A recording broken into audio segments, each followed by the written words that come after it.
Listo, bendiciones. Señor Jesús. Muy buenos días para todos, que en la gracia de nuestro Señor Jesucristo esté con cada uno de ustedes. En esta mañana vengo a hablar del Evangelio de Jesucristo, porque necesitamos un Evangelio. Evangelio significa buenas nuevas. ¿Buenas nuevas de qué? Buenas nuevas de salvación. ¿Por qué? Porque en todo tiempo somos tentados, todo el tiempo somos instruidos, todo el tiempo estamos en ataque. ¿Por qué? Porque Satanás mismo vino a dañar y a matar, a dañar lo que se había perdido, a buscarnos a cada uno de nosotros para que perdamos nuestra salvación.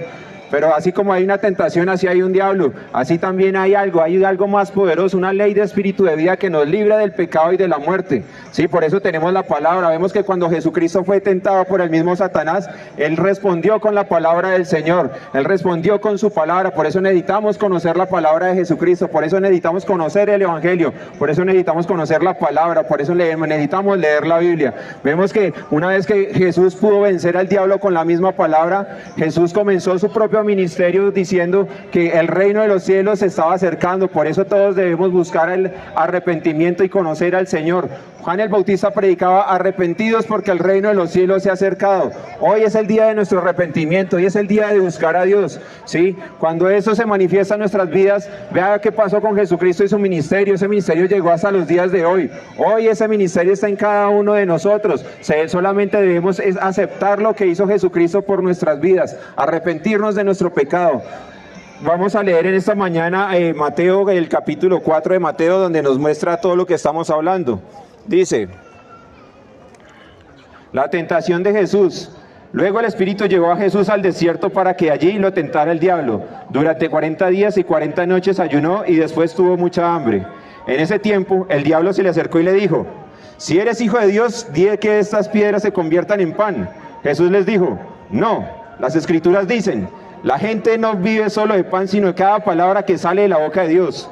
Después el diablo llevó a la santa ciudad de Jerusalén al punto más alto del templo y dijo: si eres hijo de Dios, tírate, pues las Escrituras dicen: Él ordenará a sus ángeles que te protejan y te sostendrán con sus manos para que ni siquiera te lastimes el pie con una piedra. Jesús le respondió: las Escrituras también dicen: no pondrás al Señor tu prueba, no pondrás a prueba al Señor tu Dios, porque el diablo lo llevó a la cima de una montaña muy alta y le mostró todos los reinos del mundo y la gloria que hay en ellos. Te daré todo eso, dijo Satanás, si te arrodillas y me adoras. ¿Qué le respondió el Señor? Le dijo: vete de aquí, Satanás, le dijo Jesús, porque las Escrituras dicen: al Señor tu Dios, adoras al Señor tu Dios y sírvale únicamente a Él. Entonces el diablo se fue y llegaron ángeles a cuidar a Jesús. Aquí vemos cuando, después de pasar esa tentación, vemos que Jesús comenzó su ministerio. Dice: cuando Jesús oyó que habían arrestado a Juan, salió de Judea y de regreso a Galilea. Primero fue a Nazaret, luego salió de allí y siguió hasta Capernaum, junto al mar de Galilea, en la región de Zabulón y Neftalí. Así se cumplió lo que Dios dijo por medio del profeta Isaías: en la tierra de Zabulón y Neftalí, junto al mar, más allá del río de Jordán, en Galilea, donde viven tantos gentiles.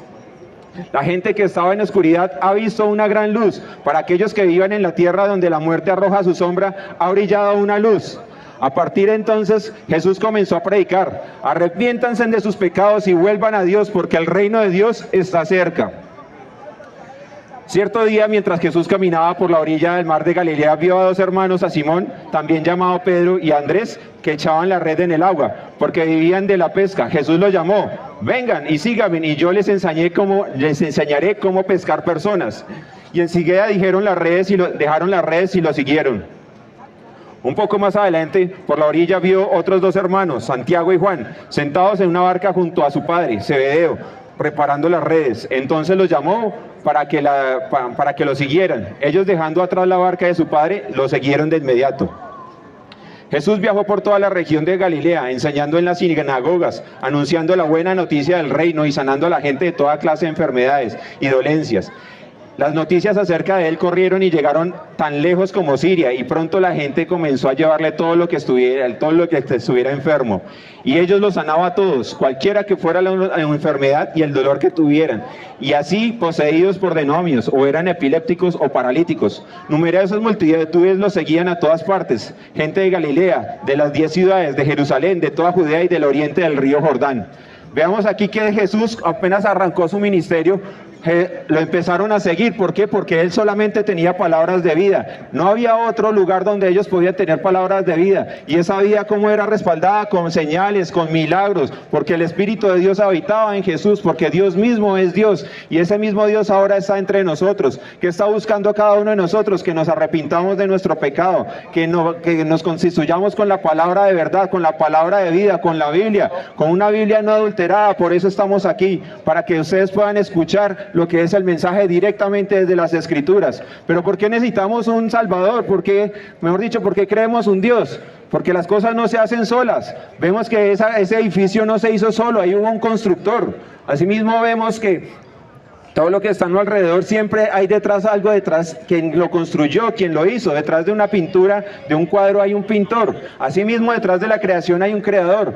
Por eso ese creador nos está pidiendo, nos está diciendo que nos arrepintamos de nuestro pecado, que lo busquemos a Él, ¿sí? Él que tiene las palabras de vida. ¿Y cuál es la palabra más grande que tenemos? Es la propia palabra del Señor, para poder sostener todas las acechanzas del enemigo. Todos los pecados los podemos decir no si tenemos la palabra, si estamos constituidos con la palabra de verdad, ¿sí? Porque está establecido para los hombres de que mueran una sola vez y después el juicio. Cuando nosotros morimos vamos a estar frente a un Dios santo que dice que no toma por inocente al culpable. ¿Cómo nos iría a nosotros en ese juicio? Pues por no haber constituidos con la palabra somos mentirosos, somos ladrones, somos adúlteros de corazón, blasfemos, desobedientes a los padres, ¿sí? Y si Dios nos hace juicio por todos esos pecados, ¿qué hace Dios? Pues ninguno se salvaría. Ninguno tendría la absolución, porque hemos violado la ley de Dios. Por eso dice que de tal manera Dios amó al mundo que envió a su Hijo unigénito, para que todo aquel que en Él crea no se pierda, mas tenga vida eterna. ¿Qué quiere decir eso?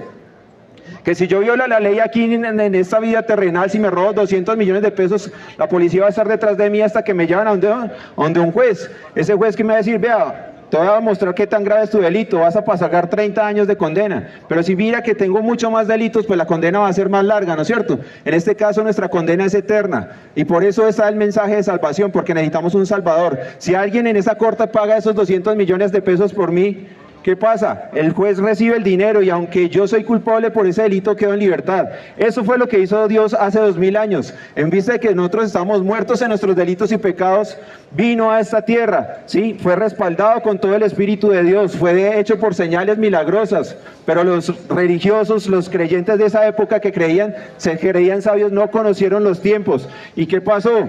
Rechazaron al Mesías, tanto así que lo crucificaron. Pero cuando él estaba colgado allá en un madero, dijo varias cosas, entre ellas, perdónalos porque no saben lo que hacen. Él ahí está mostrando el amor y la misericordia de Dios para cada uno de nosotros. Pero también dijo, consumado es, que en pocas palabras, la deuda ha sido pagada. Cuando nosotros aceptamos que Jesucristo pagó por todos mis pecados, Dios coge la propia sangre de su Hijo, y aunque yo soy culpable por todos esos delitos, yo quedo en libertad. Eso fue lo que hizo Dios por nosotros hace 2000 años. Eso es lo que está pidiendo el Señor que hagamos hoy, que pongamos nuestra confianza en Jesucristo, que aceptemos el pago, que nos arrepintamos de nuestros pecados. ¿Y qué hace Dios? Pone un espíritu nuevo, un corazón nuevo que sepa agradar a las cosas de Dios. Por eso en esta invitación, en estas mañanas, para que busquemos al Señor, para que leamos la Escritura, una palabra no adulterada, busquemos lo que es el Señor.